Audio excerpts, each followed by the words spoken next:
kind of give you context about how I speak, how I act. I got two ways to explain it to you.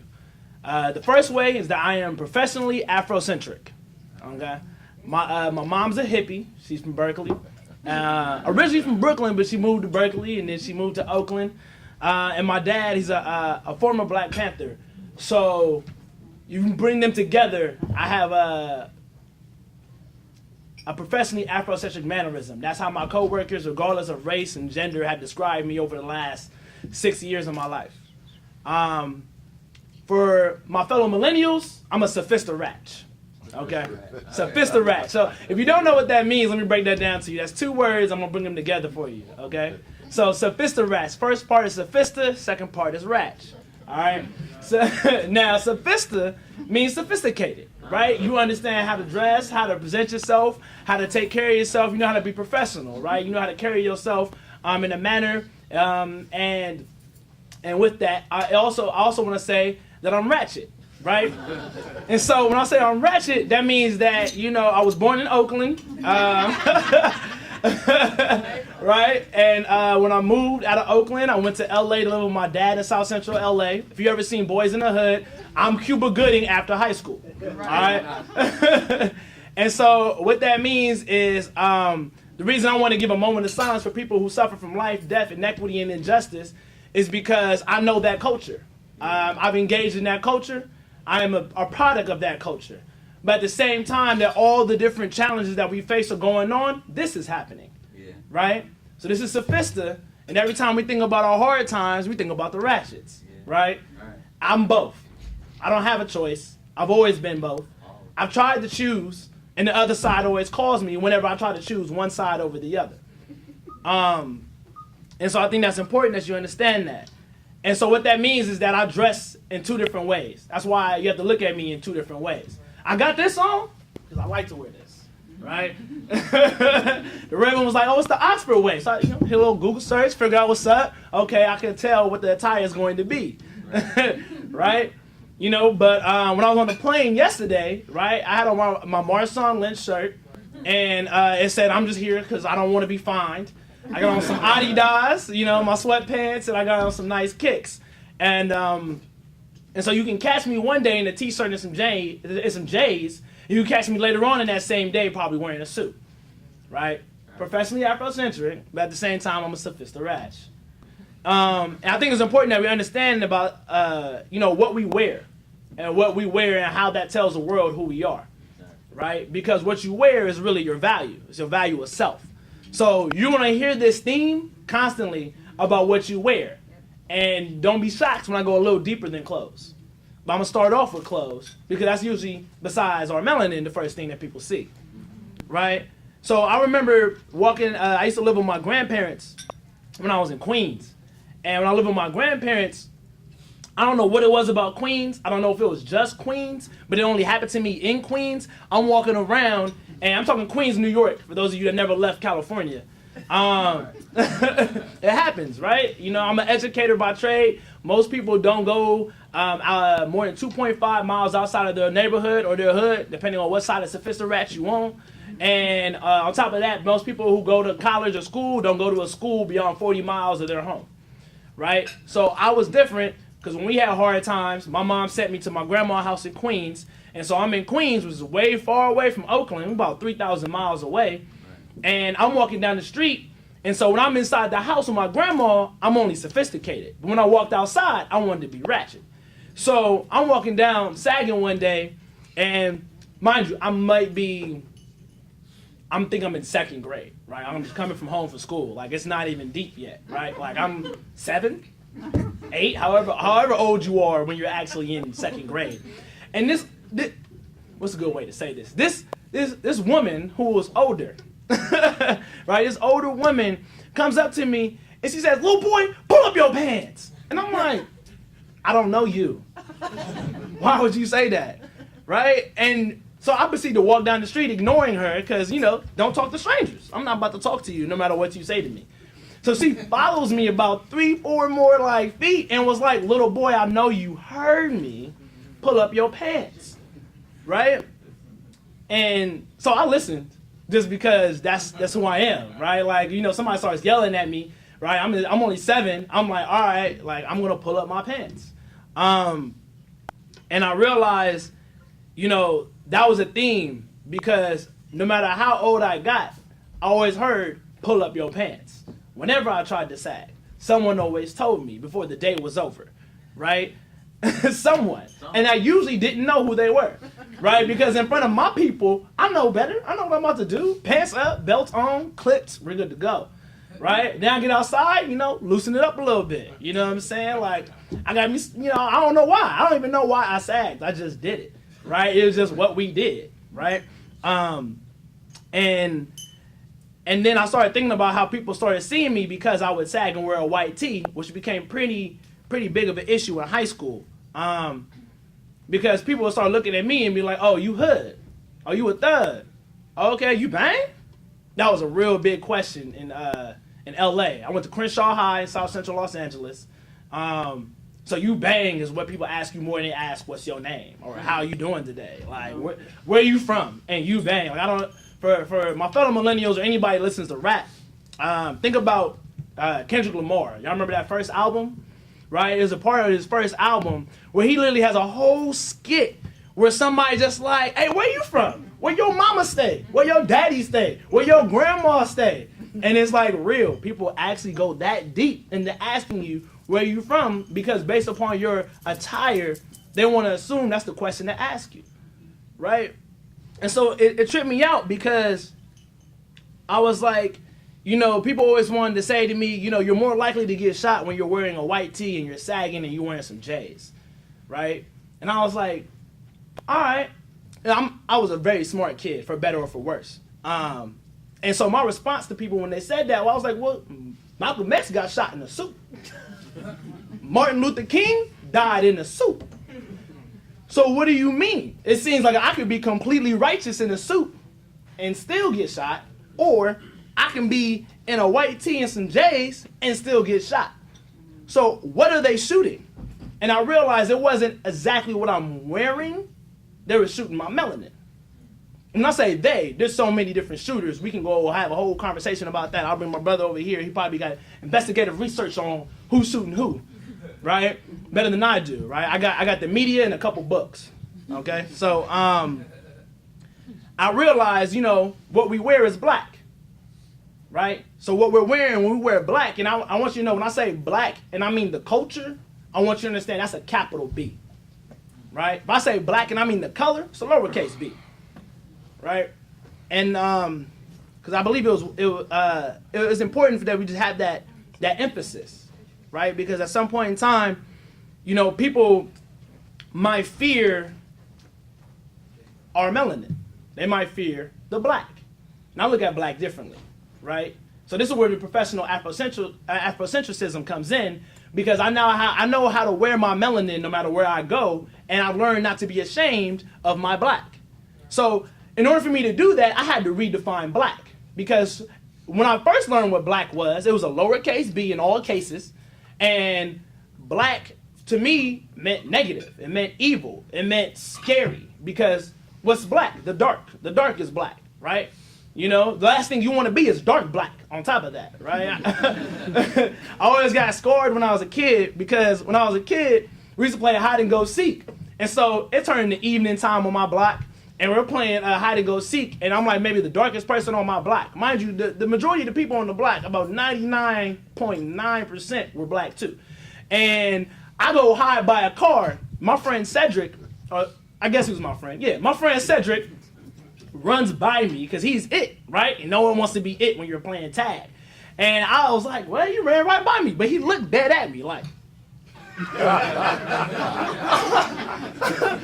like, why did you run by me? Right? I wanted to know after the game. And he was like, oh, bro, like, you so black, I didn't see you. You was hiding behind a car by the tire. I thought you were the tire. I'm like, what? So we run it back again, and I'm like, oh, okay, let's do it again. We're playing tag, and I go stand in the middle of the street, like I'm nowhere near the car, right? Like it's like a distance right here. We're good. And he does it again. So I'm like, what's up? He was like, they just paved the streets. I couldn't even tell, bro. I'm like, bro, what are you talking about? And so I get stressed out, you know, I go through this whole insecure moment about my color and my skin tone and everything. And then I decided that, you know what, black is what I wear. I can change my clothes, I can't change my melanin. And at some point in time, I was like, I don't want to change my melanin, right? Especially when I started hearing the phrases like black don't crack, I was like, you right. What? Look at grandma. Look at grandpa. All right, give me 85. I mean, slowly but surely, you know. And and I started realizing, you know, that people might fear black because black means unknown. It means different, right? It means I'm not sure what's gonna happen, right? So that means that I'm like a secret that people don't know how to understand and interpret yet. And it's crazy because if you're black and I'm black, that means that you're a secret to me and I'm a secret to you, and then we don't know. And what are people really fearing when they see black? They might fear I might actually know my history. They might fear that I know that we built pyramids. They might fear that I know that we went into Europe and gave the caveman a spoon and a knife, right? They might fear the fact that I might be a descendant from a Moor who went into Spain and actually said, you know what, I'm gonna take over all of Spain and France, and then you know what, I'm gonna leave because y'all don't have resources like we do back in the black. They might fear that I know who I am. Ain't nothing more fearful than a person who knows who they are. Because that means that, right, if you're dreaming, you go tell him to drink, he's like, nope. Right? You know it's real when somebody hit that side tilt? Right? You know, because he knows who he is. Right? And how powerful is it to know who you are? How much fear might that evoke in somebody who doesn't want you to know who you are? Is it because they don't know who they are? Is it because they know who you really are? I don't know the answer, but these are very good questions, right? I'm a professor by trade, so I ask questions. That's what we call critical thinking. Ask a question and be brave enough to actually go search for the answer. So, when I started realizing that I had to wear my melanin at all times, 24/7, and I decided to embrace that melanin, you know, my mama started realizing, I guess, my newfound confidence in me. And something that she actually told me this morning, she was like, when you go out there, I see you putting on your suit and what you're wearing. She said, you know, I want you to put on the armor of God. And I was like, okay, that sounds dope.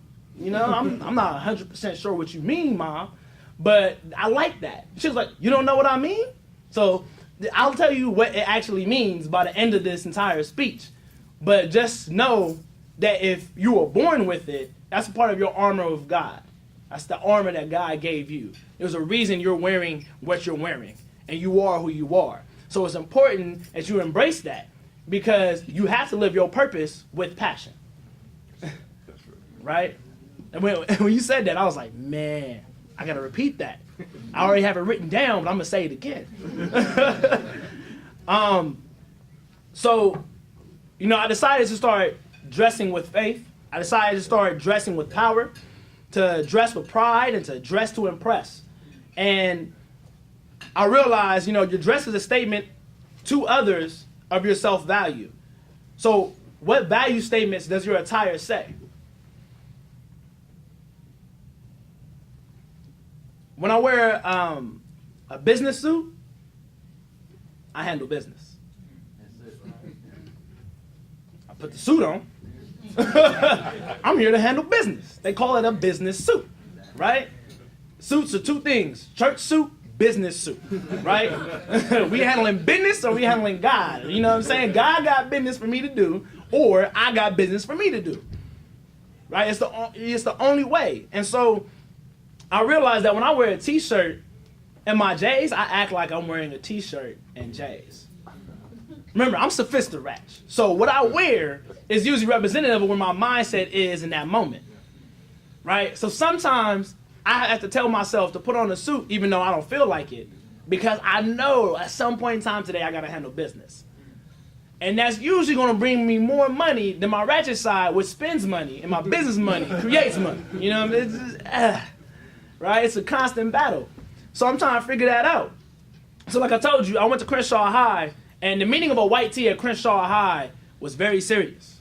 In ninth grade, it was just a fad. Y'all wear white tees. My white tee is clean. I don't know what the name of the group was, but there was a song about a white tee. It was like the perfect timing, you know? And I started thinking about the lyrics of the song, and it was like, oh, I bang in my white tee. I was like, okay. I slang in my white tee. Okay. And then I realized, oh, like you were serious. Yeah, right. Because when I go to school, if you have a white tee and blue shorts, you're saying that you're a Crip and you banging your white tee, right? If I go visit my sister and they're wearing a white tee and red shorts or red pants, red Dickies specifically, right? Oh, you banging your white tee. Okay, so what do my black jeans wear? Like, what does that mean? What am I saying at that moment? And then I realized to the police officers that we had at school, like it's Crenshaw High, it's South Central Los Angeles. Think of every stereotype that you've ever heard about South Central Los Angeles. Think about boys in the hood. Think about, you know, drinking my juice in the hood. All that. They're not lying. They're actual depictions of history with a little bit of emphasis on it, right? Just so that the movie plays out right. But they're not lying in any of those films. And so the police officers in my school, if they found 3 people wearing a similar outfit in my school, you were classified as a gang member. Then if you broke a rule in my school that they thought was serious enough for criminal intent or criminal action, anything that you were arrested for at school, right? Mind you, yes, you could be in class, on campus, at lunch, and get arrested, right? That's what we did at my school, right? That because you were in a gang, your sentence could be like multiplied. Now the rumor was that it multiplied 3 times. I don't know what the actual number is. Once I realized what they said, okay, if I'm wearing a white tee and I'm hanging out with my boys who all are wearing a white tee, and when I was in school, I wasn't a gangbanger, but I didn't necessarily make the best of decisions all the time. I just embraced my culture for what it was. I'm gonna leave it at that. That if I got caught doing what I was doing, that I would get increased sentence because all 3 of us wore white tees, even though we didn't talk about it. Ain't nobody calling us up on the house phone back in the day saying, yo, you about to wear a white tee tomorrow? Is it about to be fresh? You talk V-neck, crew neck? What we doing here? Like, there was no conversation. We just showed up and had all that on because that was the fad. But if I'm walking down the street from my school or I'm at my school, that increased our sentences. So I was like, well, first of all, one of my major goals in life is to never go to jail. Though nothing about jail seemed cool, right? And then somebody was like, well, you know, sagging was created in jail. I said, okay. So I got you. I'm not doing that. I'm good, right? Because I don't want to look like jail, right? Like that's something I'm trying to replicate. And so I was like, okay, I don't want to look like jail. I don't want to sag. And I guess these white tees gotta go, huh? And it sucks because it was like $5 for a white tee. I'm like, I got $20. You know what I'm saying? I get $2 a day for lunch from my dad. I'm like, if I save this up, at the end of the week, I got $10. People used to throw away free lunch tickets. And I'm like, free lunch tickets? I'm packing like 3, 4 of them in my pocket. So I never had to spend my $2. Then I'm selling the other lunch tickets that I didn't need for a quarter because the reduced lunch was 40 cents. I had reduced lunch, so I threw away my 40 cents, sold 2 for a quarter. Now I'm getting 50 cents a day. So now I'm looking at $2.50 a day, right? And that means I'm getting I'm getting $2.50 a day, and straight from the tickets alone, I'm getting $2.50 overall, which adds up to $12.50 at the end of the week, right? Multiply that times 2, I'm at $25, right? I can go get a fresh white tee for $5 and then go on a real nice date and actually pay for her ticket to the movies. 2 weeks, right? 2 weeks, I had it down. I knew exactly what I needed to do, right? But if I can't wear white tees, every other shirt costs more. So we have this thing called the Sloss and Swap meet, right? So they would sell like bootleg button-ups. Like if Ralph Lauren or Sean John dropped a button-up, a button-down shirt, collared shirt, the swap meet had it in a week. You know, and it might not say, like Sean John, I think was spelled SeanJean. My Sean John, my Sean may have had a W in it, and my John may have had an H in it. But I was like, yo, it's Sean John.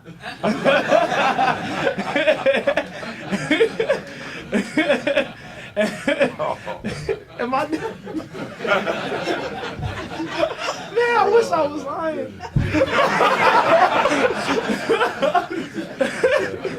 But I was like, yo, I'm gonna have to do that.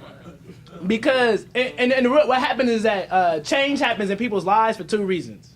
All right, the first one is going to be a group dynamic, right? Your group does it, so you do it. The second one is going to be a traumatic scenario, right, or a traumatic event in your life, right? So my group didn't change. My community didn't change, but I wanted to change. And so what happened was that on Cinco de Mayo, my 10th grade year, at Crenshaw High, there was a very bad blood between the Mexicans and the black people. So the rumor was that if you wore a white tee on Cinco de Mayo, you were going to get shot.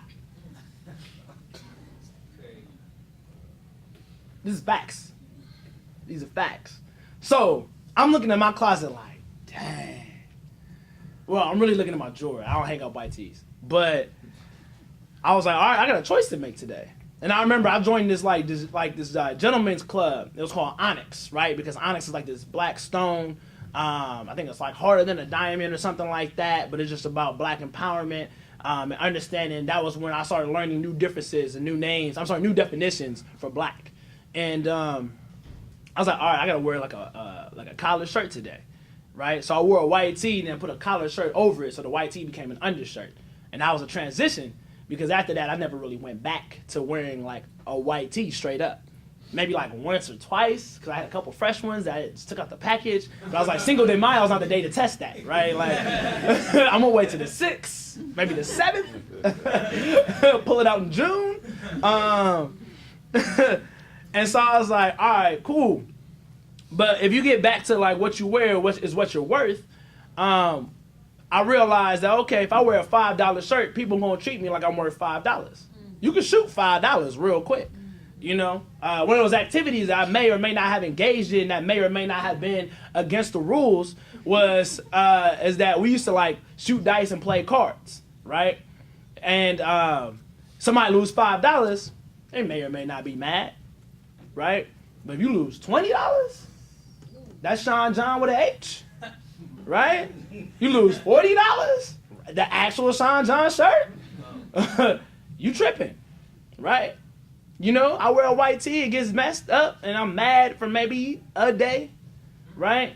But let me take one of my nice Oxford Way suits to the cleaners, and they can't clean it, I'm gonna be pissed. This is not a $5 event. You know what I'm saying? Like, so when I put on more than $5, I feel like I'm worth more than $5.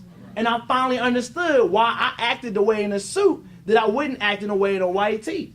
Because I was like, oh, there's an actual difference in what I wear here. So what's the value of what I have to wear all the time? Come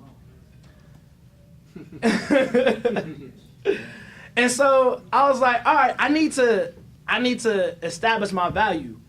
And I did it in multiple ways. But at that point in time, a collared shirt became my attire, and it became my attire forever. Whether it's a polo shirt or just a button-up. And yes, I still wear T-shirts, but it won't be a plain T-shirt, right? Because I was like, I'm not rocking $5 ever again in my life, right? Let me just have that belief that I'm worth more than $5. And what I realized was that the perception that other people had of me also changed, right? So when I was in high school and college, and I'm wearing like actual collared shirts, I'm like, oh, I'm getting a little bit more favor. Some flavors I'm trying to get, you know? Leave it there. But I'm also being able to have conversations with professors and teachers and adults who are now taking me seriously because apparently my dress is more serious, right? A t-shirt is for play, and a collared shirt and a suit's not. It's for business. So let me dress business so I can handle business, right? And the best business is probably when you don't even expect it to happen, but you just already dressed, ready, and you can go, right? Like, man, I live in LA, I have to keep like extra outfits in my trunk just so that no matter what happens, I'm ready, right? I got the hard toes in the back, I got a button up just in case, right? If I'm wearing a suit, I got sneaks in the back just in case somebody thinks I can't ball. What you say? Oh. And so the suit and wearing a suit became very important for me because as I started to reestablish my value, I went to after I graduated from Crenshaw, I went to UCLA. I had a great time at UCLA. Graduated, had like a 3.0, and there was this whole question that everybody kept asking me senior year. Thank you, sir. And people kept asking me this question that they always ask people, like when you finish in one stage of your life is, what you about to do next? So what you got going on? Oh, I know you about to do something now. I'm like, I am. Okay, yeah, I'm gonna do something. Yeah, you're right. Yeah. Yeah. So I had nothing. And so I'm scrambling senior year as like, everybody's talking about the next stage. I'm like, can we relish in this senior year? And they're like, no. Like, school is, I love school. You know what I'm saying? School is key. It's major. It's very important. But it is a foundational step. It is a beginning. That's right. It is not the culmination. You don't go to school for the degree. I know that sounds crazy, right? But you're not going for that piece of paper. Like, you can go buy paper at Office Depot. What you're going for is the maturity that you're going to get, the networking friends, the experiences outside of class, and the development for you going from a child to an actual adult. If we're talking college specifically, right? You got to grow up. So I was like a grown teenager in college. I forgot the growing up part, right? I just thrived, probably mostly socially. And so senior year, I'm scrambling to try to figure out what to do. And I said, look, all right, I've been in school for 21 years. The only thing school has efficiently taught me at this point in my life and that I've taken full advantage of is probably going to class, reading, writing, taking a test, and then telling someone I passed.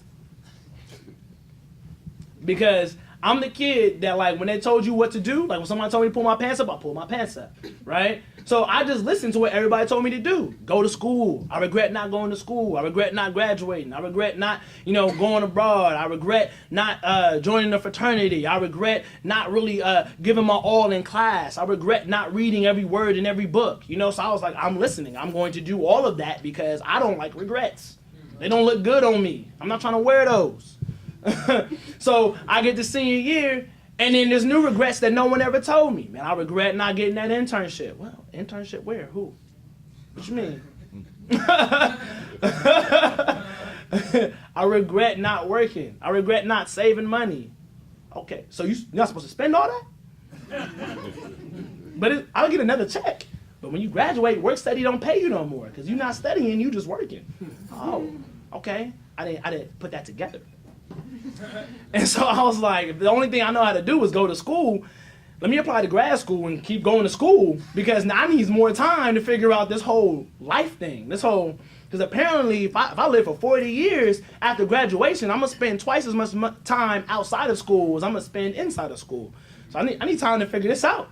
I need a year of actually being serious. Right. And I go to grad school and I go to, I actually made it to the Ivy League. Don't ask me how. My strategy ain't gonna be your strategy. Right? So I told you I was social. I'm a nice guy. And so I had a professor that really liked me. He was like, man, I know a professor at the University of Pennsylvania, which is an Ivy League school in Philly. And he was like, yeah, I could talk to him about getting into higher education, a degree, a master's in higher education. I was like, I could study school. I've been in school for all my life. I could study school. I want to know how they even made this up anyways. Like, what's up with this? And so that network happened, and I did my part. I had a 3.0, right? It's not a 4.0, but it wasn't a 2.0. So with a 3.0, they was like, all right, you went to class and you paid attention. That's what we could tell with a 3.0, right? And the other 4 graduate schools I applied to all rejected me. Right? So that's cool. I don't even need to talk about them. So let's stay in the positive. So we move forward. And I moved to Philly. I had maybe, I think, 3 G's to my name. I took almost all 3 G's to move to Philly, enroll in school, pay a couple books, get that first, last, and down payment, and the plane ticket. a couple new clothes. I want to be fresh, right? Like, let's be serious. I get to school, and I'm wearing, and for some reason I just revert, right? I just revert, and I say I'm going to wear a white tee, some sweats. It had something on it, but I was like, let me wear a t-shirt and some sweats and some sneaks to go to class. And so, for me, my clothes is my mentality, and it's also my self-value, which means that when I went to class, I didn't really actually value class. Because I'm not one of them people that if I don't wear something serious, I'm not going to take this serious. And I didn't. I got a fail on my first paper. It was out of 40 points. I got 8. Yeah, that's not even a double digits, 8. I got a second paper, similar score. I had a third paper, similar score. And my professor was like, you know what? Can you just come to my office? I just want to have a conversation with you. And I was like, oh, yeah, cool. The professor likes me. Okay, what's up? I was like, hey, professor. And he was like, all right, I'm looking at your test scores. They're not really that high. I see your GPA is a 3.0. You have the lowest GPA in your entire cohort. I'm like, I didn't even know that. I knew it wasn't up there, but I was like, it was 3.0. You tell me everybody in here got over a 3.0? So he's like, based upon your scores to get in, you have the lowest chance of succeeding in this program. I'm like, oh, okay. So what you saying though? And he was like, you got an A out of 40 on your papers. You're failing. You need a B just to stay in school. I said, excuse me? What you mean? He's like, you have to score a 3.0 at least in graduate school, which is definitely significantly harder than regular college, in order to stay in graduate school. And I'm like, man, I didn't know that. And so I'm a little stressed. And he was like, I think you need to rethink what you're doing here. Maybe this is too much for you right now. I know you're young. I'm also the youngest person in the entire cohort, right? So I'm 22 at the time. And the average age was, I think, 28. Oldest person in the class was maybe 46. And there was only maybe 2 other people who came straight out of undergrad and went straight into grad school. And so I'm like, you basically just told me to drop out because I can't handle it.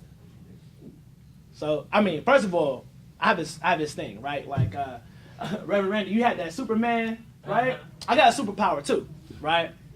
So my superpower is perseverance.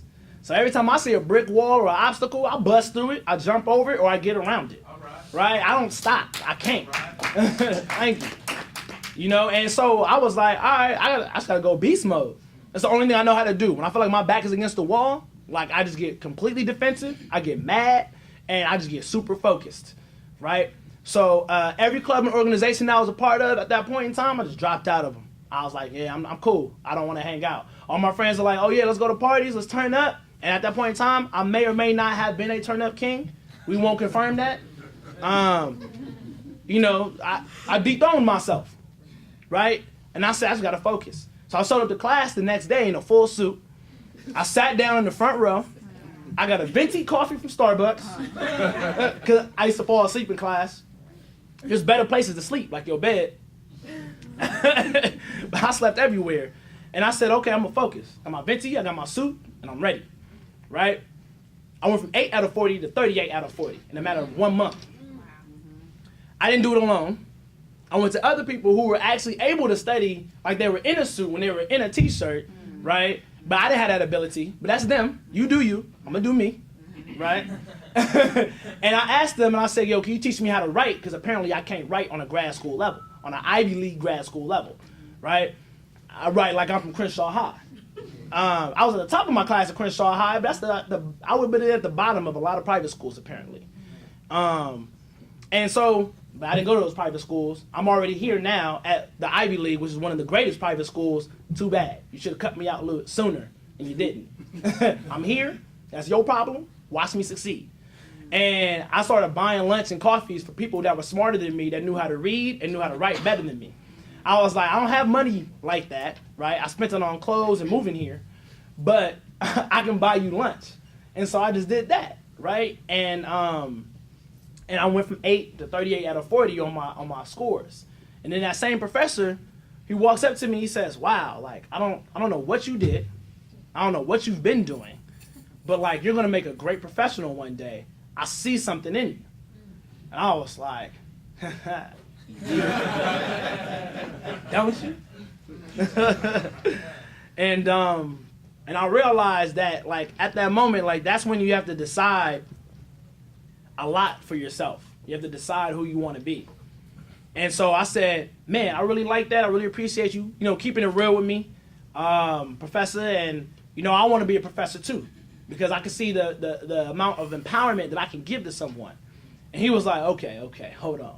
Yep. In Philly, we had this phrase called young bull. I don't know if y'all heard of that, right? So it just means young man, young guy, young blood. It's the same thing, right? So he was like, young bull. I don't know if you want to be a professor. Like, that's a lot. You just barely got up to these 38 out of 40s. Like, you just now arriving. Like, you just now getting on the level everyone else was in when they came in. Like, I mean, I'm here for you. You know what I'm saying? Mind you, I meant to say he was the only black male professor there, right? So I'm obviously trying to go to him all the time. And he's like, look, I got every black kid in here coming towards me to help. I'm like, all 50 of us? Like, it ain't that many black people here. I'm like, bro, come on, bro. And I was like, all right, you won't be my resource, and you don't believe in my dream. And I thought that was the end of my dream, because I'm applying to graduate school, and I realized, you know what? I don't need him to believe in my dream. So when I graduated, I got dressed in a full suit. I went to Drexel University across the street, and I said, I want to work for you. I want to work here. I want to help. I want to be an advisor. They hired me as an advisor. So boom, I became an advisor. Still not a professor, but I said, hey, I'm in the building. Problem number one, don't let me in, right? Because what I do, persevere, right? Like, all I'm trying to do is succeed. And then they said, Miles, can you teach one class? We just need you to teach one class. Somebody can't show up, blah, blah, blah. And I'm like, yes, I can. And I show up. All right, sorry, I got that warning. So I show up, and I say to them, okay, I'll teach them one class. Blow the class out the water, right? And none of the people in that class look like you, okay? Flip it around, and they're like, wow, we had a couple professors drop out from our listing, and they're actually like going to go to another school. Would you mind working part-time? I said, I'll work anytime you want me to. I got you. And I started teaching as a part-time professor in the honors program at Drexel University. So I was 24. It was my Kobe year. 25, I just repeated, right? 26, I just repeated and did it again, Kobe's my favorite player, so, 3 championships. We don't have to go into that. Saw a lot of facial reactions. Y'all can keep them reactions. But I realized at the end of the day it was because I decided to give the best of me in all of these scenarios, right? I wanted to be the best at Crenshaw. So I became the top male graduate at Crenshaw High, right? I wasn't doing that wearing white tees. I did that wearing collared shirts. I decided that I wanted to be the best of me walking down the street. And so since I have to wear my melanin, let me wear all the history that comes with it that I find powerful. Let me redefine black, right? I said I wanted to be the best of me when I got to UCLA, but it took me to my senior year to realize what the best of me was. And that got me into the grad school. When I got to grad school, I wanted to be the best of me, so I started wearing full suits so that I can handle business in class, and now go from an 8 out of 40 to a 38 out of 40. I decided to wear the best of me when I went to Drexel, and I said, I'm not just an advisor, I actually want to be a professor at this school, and I accomplished it so well that they asked me to come back and teach over and over and over and over again. And so I want you to understand that what you wear is a mentality. What you wear is a history. What you wear is your value. It may look like a suit, but it's really who you are. And I got that because I figured out that I had to determine my value, I had to determine my history, I had to determine my future. And although I can't decide where I was born or who my parents are, I can decide who my mentors are, who my friends are, and what my future is going to be. So decide for yourself.